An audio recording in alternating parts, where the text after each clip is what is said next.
Hamıza salam uşaqlar. Bu günləri takipçi sayımız görürük. Gün 2. 5 takipçimiz var.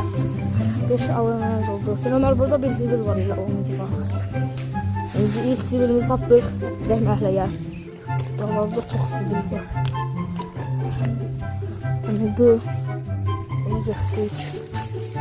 Sonra 3-cü 4 var burada. Bundan sonra orada marojna. Bundan sonra ne bir tane kap. Burada da zibillerimiz var. Burada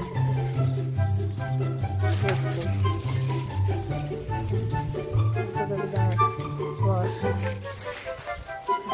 Bu var. Bunu götürürüz.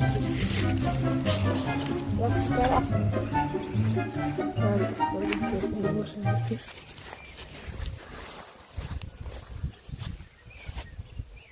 göster onu da.